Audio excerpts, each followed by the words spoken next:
You're listening to Liberty Buzzard with Dustin Hammett and Thomas Umstattd Jr. Episode 21. I'm Dustin Hammett. I'm Thomas Umstattd Jr. And today we're going to talk about, we started talking about Amazon. I told Thomas to hit the record button because it started to be an interesting conversation. We were talking about Audible.com and the hundreds of millions of dollars that I pour into, personally, that I pour into their coffers every single month from my book purchases. And I think Thomas is right there with me. And I think over the last 10 years, I've purchased somewhere between 600 and 700 books. And if we say that those books cost $10 each, that's $6,000 to $7,000 that I spent on my audiobook collection over the last 10 years. Small price to pay. It's almost the cost of a semester at college. Yeah, and I've gotten probably 8 semesters of college worth of education with all that time, so I feel like it was money well spent. All you're missing is the pretty piece of paper on your wall. That's right. We are not sponsored by Audible, by the way. We're sponsored by the one and only Tom Umstattd, CPA. Tom has over 35 years of experience helping people like you pay only their fair share in taxes. Don't let the IRS stress you out. Find out how you can get Tom and his team on your team at taxmantom.com. So Dustin was wanting to invest in Audible because there's a good rule of thumb that invest in the companies that you purchase from and use yourself as a case study. But the problem with Audible is that they are wholly owned by Amazon, which owns everything. You're like, oh, well, let's just buy Whole Foods. And you're like, oh, which Whole Foods do you want to buy? And they're like, oh, no, we want to buy all of them. I was like, oh, okay, you're going to do a stock exchange or save up some money? No, we'll just buy them with cash flow from one quarter. Yeah, Bezos is an evil genius, and I simultaneously hate and love him. And Thomas informed me today that he is now the richest man in the world. And what'd you say, Thomas? In history. In the history of the world, in terms of the modern world. So it's hard to compare to like Genghis Khan, right? So we're not comparing him to like the ancient conquerors, but of like modern day, modern era dollar denominated wealthy people. He is supposedly the wealthiest ever. So would it be fair to say that Croesus was as rich as Jeff Bezos? Croesus was as rich as Jeff Bezos. Now, I will say there's another way to measure it, and that is your income as a percentage of GDP. And I think John D. Rockefeller will probably always have the record there because I think at the peak, his income was 5% of America's gross domestic product. So for every dollar that any American made, out of $100 that any American made, he made 5 of those. I'm going to have to pull up a list of countries that Bezos now has more wealth than their gross domestic product. It's probably quite a few of them. Yeah. And the reason why he's been so wealthy is that he has this just insatiable long-term view. So Amazon made a goal of not making a profit for the first several years. In fact, I remember, I don't know, it was in the early 2000s or late 90s, they had a profitable day. And he had a press conference and apologized to the shareholders for their profitable day. And he's like, we aren't doing enough to grow fast enough. We'll do better. We won't be profitable in the future. Well, they're having quite a few profitable days now, and they're making billions and billions of dollars. But the other secret is that they don't actually make money selling stuff. Their goal with Amazon.com is to break even. And the surprise is that lately they've actually been making money off the website. But the real engine of their profits has been in selling their technology and infrastructure to other companies because they spend all of this money building server farms and creating software, and they're able to sell that at super high margins to other companies. So they have Amazon Prime Video, but when you watch Netflix, do you know whose computers Netflix runs on? I'm going to guess Amazon. Amazon's computer. So you're either watching Amazon Prime or you're watching Amazon Prime. So if you don't want your money to go to Amazon Prime, there's no way to do it because they own all of the computers. I'm going to have to start pledging allegiance to Amazon. I am a willing Amazon constituent and citizen of the Amazon. I pretty much purchase everything I can from them because I hate going to the store. And it's just so much easier to buy Christmas gifts in my underwear. And you offend people when you buy Christmas gifts in your underwear and you go to the mall like that. And not at Walmart, though. It's totally cool at Walmart. That's true. That's different. Oh, man. We register on Amazon for our wedding. We registered on Amazon for our baby. And one of the things we've realized is that there is a certain kind of person who will go to a store and buy something at full price and turn around and sell it on Amazon at a markup. And we've had to learn to be careful of these things because on a baby registry, you're not super sensitive on price. And oftentimes something is $10 on Amazon when you could get it at Walmart or H-E-B for $2 or $3. And somebody's literally going to Walmart and buying the thing and then reselling it on Amazon. And so like all IKEA products, for instance, it's just some dude going to IKEA and buying a Hemnes bookshelf and then reselling it on Amazon with a markup. And so not everything is cheaper on Amazon. If you don't see the price with the line through it, be very, very careful. You may be paying way too much. Well, I have to kind of commend those Amazon arbitragers for taking advantage of my laziness, and because I think it's money well earned for them to go to IKEA, so I don't have to. I would really prefer not to go to IKEA ever.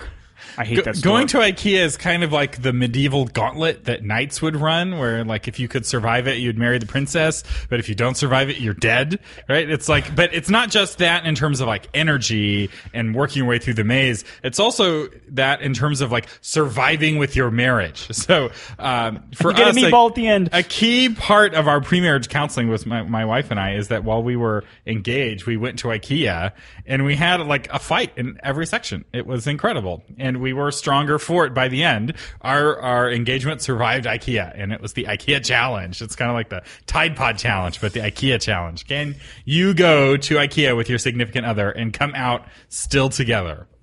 Ugh, it just makes me ill just thinking about it. I just prefer avoidance at all costs. I'm an IKEA avoider.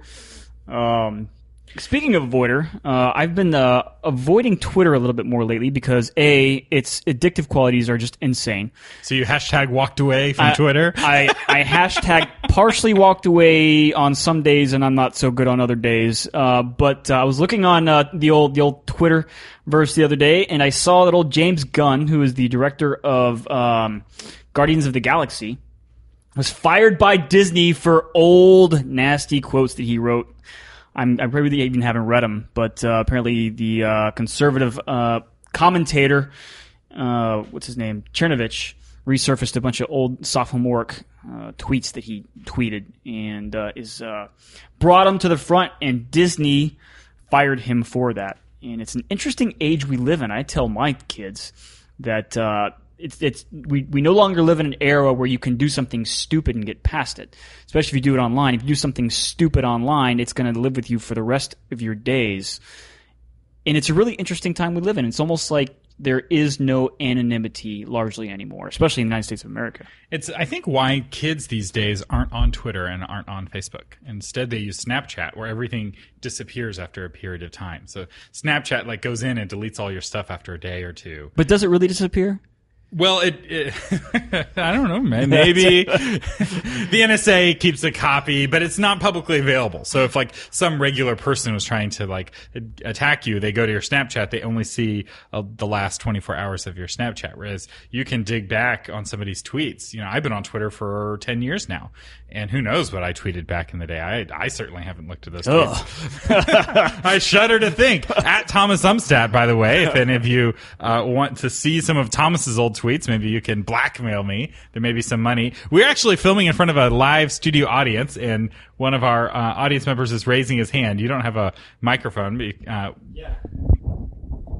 We have comments from the Peanut Gallery. Yeah, well, just on this whole like Snapchat versus Facebook thing, I feel like I've got kind of a minority opinion, where that's the main reason. I mean, I'm only 22, so I'm kind of young to be on Facebook, but I love Facebook because it never goes away. So you've got this record of your life, and so you can look back and see, I love the Facebook memories where it's like, here's what you thought about and was important 6 years ago. And that's really cool that we can be the first generation where my grandchildren can see what I was thought important and what I was struggling with and what I was like interested in when I was their age. And I feel like that's a perspective that humanity has never had in the past. And it's a scary, sure, but just don't post anything on Facebook that you're not willing to have your grandchildren say or see. Seemingly a simple rule, but going on that, but you can also see what you had for dinner on Wednesday night in October in 2005, which I think is important historical records. Why would you post that? So What? That's a great question, William. Why would you post that? But we won't go further into that. what's interesting though is that we do have letters. Like my grandmother has bundles of letters that she exchanged with my grandfather, and it's not like her grandkids are like falling all over themselves to read those letters. So let's hope that your grandkids care what you had for lunch on Wednesday, but there's a very good chance that they don't. But here's what's scary though, is that something that you posted that was totally benign in 2005 is considered racist or sexist or whatever other-ist, animalist, right? Like, oh, I was talking about hunting animals and now that's considered to be a hate crime against animals. And that thing that was in the context of the culture when you posted it was okay, is now considered like a fireable offense. That's what for me gets scary, because the rules are changing so quickly. Between when Pepsi starts filming their commercial and when they actually release the commercial, it goes from being edgy and appropriate to the worst thing that you can possibly do in your entire life, be tone deaf. And then suddenly they have egg all over their faces. What's like watching sitcoms from the 70s? I mean, I'm trying to think of the sitcoms from the 70s that, just pick any sitcom from the 70s, and the topics of conversation back then, which were considered well within cultural norms. Now, you wouldn't. Disney would fire you. Disney would fire you in like 5 seconds if you said any of the things they said. And but you're right. It's all within the frame of reference of the times, and all that stuff follows you around, and you will always be judged in the contemporary vice in the context of, just look at all the stuff that's going on with the Confederate statues. Or let's go beyond that, because that's a little more controversial. I'm going to take something a little more mundane.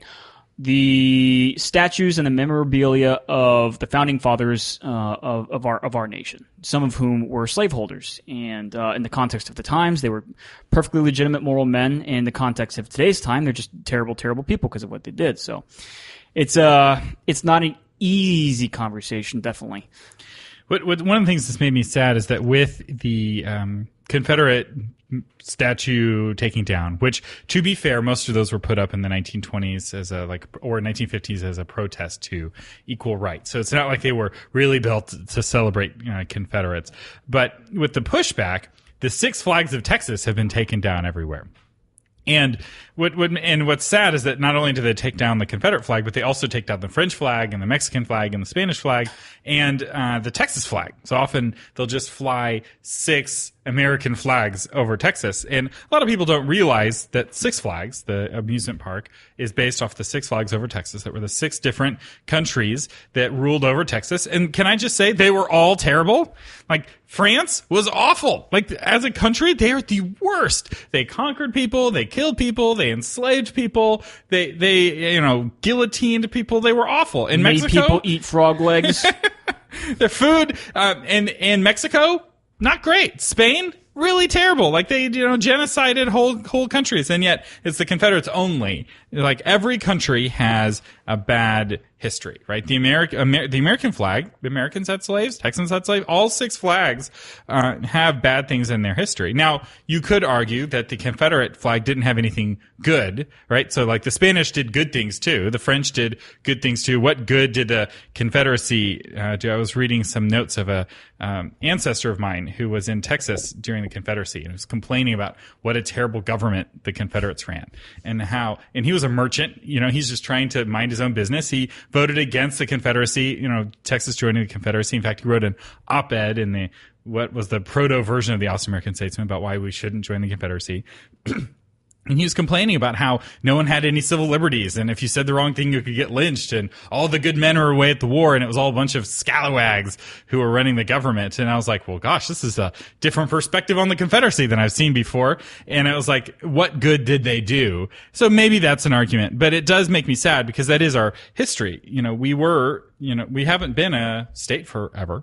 And we were our own country for a long time. And I think it's important to remember our history. And I feel like the Six Flags of Texas are a way of remembering that history without honoring. When we fly the Mexican flag, we're not necessarily doing it to honor the Mexican government and them trying to take our guns away. We do it to remember the Mexican government and the fact that we were once a part of Mexico.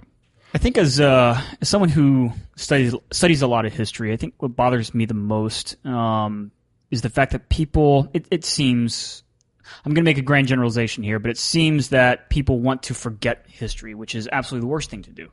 Because we all stand on the shoulders of giants. We all want to progress, and one of the ways to progress is to look at the past and what's happened in the past and to move past the past. And you can't do that if you've forgotten everything that's happened.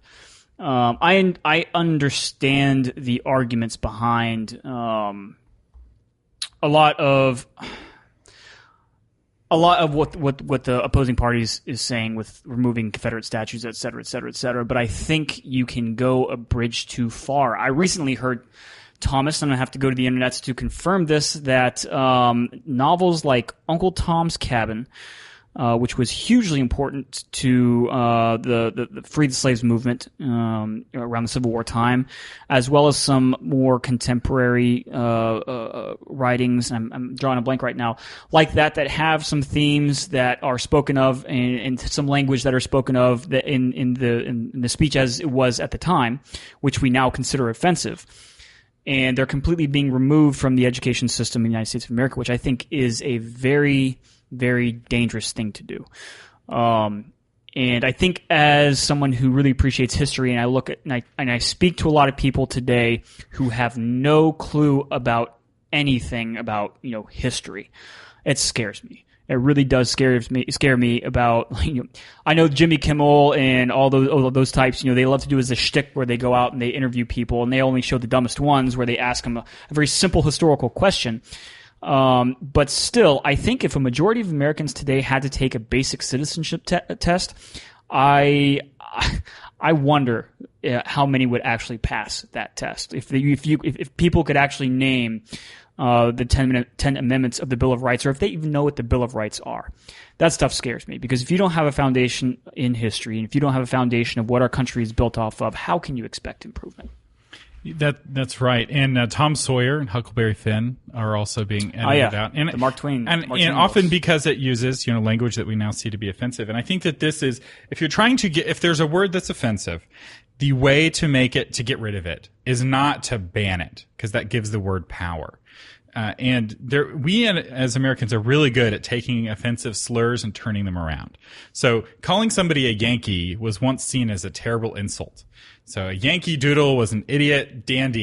Yankee Doodle dandy was this slur that the British had on Americans. And, put a feather in his cap is because he couldn't afford a good uniform. And the only way that you could tell units apart was if somebody had a feather in his cap or not. And so what did we do? Did we ban the use of Yankee? And we're like, oh, don't call me a Yankee. I'm very offended. No, we took it on as a badge of honor. Like, yes, I'm proud to be a Yankee. And we turned it into a baseball team. We turned it into a baseball team. We turned it into a silly song, and we took the power of that word away. And the LGBT community did the same thing with the word queer, right? So queer used to be this powerful slur. It's like, oh, I'm going to call you queer, and it's this really terrible slur. And what did they do? They created TV shows, Queer Eye for the Straight Guy, and they used it amongst each other, and they took the power of the name away. And people nowadays are not that offended to be called a gringo. They're like, oh yeah, I'm a gringo. I'm don't know what I'm doing, blah blah blah. And that word doesn't have the power that it used to have. But other words, because they're being banned, and because of you're not allowed to read a historical book that has it in it, even if the historical book's whole point is to end slavery. So you can't go and be like, oh, Harriet Beecher Stowe, she was terrible because she was trying to end slavery. It's like, I don't know. I don't see a problem with her trying to end slavery and trying to write a message to her community in a way that they'll understand it, so that people are like, yes, slavery is terrible. And yet they're giving power to this word that I think that they could take the power away from if they were reacting in exactly the opposite way.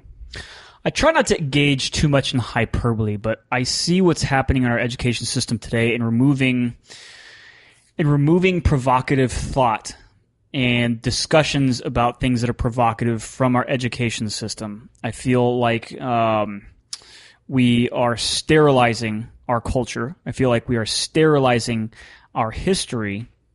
And it seems, once again, try not to gauge in hyperbole, but I'm going to go ahead and say what goes on in my head when I hear about this. It seems a lot like Fahrenheit 451, where you get rid of the knowledge, you completely sterilize the knowledge in an attempt to regain control over society.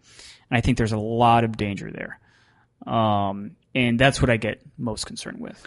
One of the things when I study history, I find common with the totalitarian governments of old, and I'm talking about like the really early ones, so Egypt, China, is that it was very common for a new regime to purge any memory of the old regime. It's one of the reasons why we have a really hard time studying Egyptian history, is that the custom of the time was the new pharaoh would come to power and he'd have all of the writings about the previous pharaoh burned, especially if they were rivals, right? If it was his dad, it's okay. But if I killed the previous pharaoh and started a new dynasty, I want everyone to completely forget that previous pharaoh. And I will say that this as a strategy, not great for the Egyptians. The Egyptians have not been able to run their own country for 2,000 years, so 2,500 years almost. They've been ruled by others when they were once super powerful. And part of what caused that was a decline in the power of their country, not economic power. They were economically powerful for thousands of years after they stopped being a political force, but they kind of fell prey to their own corruption and they failed to learn the lessons of history and they got judged by God. So there's a whole book in the Bible of judgment against Egypt, and one of the judgments were, you'll never run your own country again. All those plagues and such. Yeah. So, that didn't help, right? But they could have learned from their lesson if they'd have known history, like, hey, maybe the Jews, maybe we shouldn't pick on them. We did that 700 years ago. It really ended bad for us. Oh, but we don't know that because we burned all of our history. So let's keep picking on the Jews. It's like, don't do that. You could learn from this. And, be careful when you deal with the Babylonians. And the Chinese, I'm not as familiar with Chinese history, but they did the same sort of thing of burning their history. And I feel like that's really scary. Now, I do think that there is a difference between remembering something and honoring something. So putting up a monument to a clan leader who was a part of the Confederacy, where he's standing all noble and he's looking to the south. Maybe that's not actually remembering, that's honoring, and maybe that's making a political statement. But I would say don't tear down the monument. I'd say move it to a museum where it can be explained in context, which is what I really like about the Texas Capitol, because it has all of these different monuments in like historical context. And you walk around the grounds of the Texas Capitol and you get the entire history of Texas. There's monuments to pioneer women, and there's a monument to African Americans that tells their whole story in this really powerful tableau. And yes, there's monuments to Confederates and the ones who died, and it's got a quote from Lee, and there's a monument for the Spanish-American War, which most people don't even know we went to war with Spain, but it's because we beat them so badly that the war is not really what we're talking about. We kind of just accidentally conquered a whole empire, which is fun. You should Google it sometime, Spanish-American War. It's what created an empire. We had our own concentration camps at the end. It's something we should maybe learn from. True. On the note of China, I'm recalling an anecdote that one of my college history professors told me. And I have to go back and actually do a little more research on this to actually prove it. But I remember this distinctly from one of my classes, and it said, and the professor put forward the statement that Japan, the introduction of firearms in Japan, and I'm kind of pulling it out of my head here. I want to say it was around the 1500s, maybe earlier, somewhere around that time frame.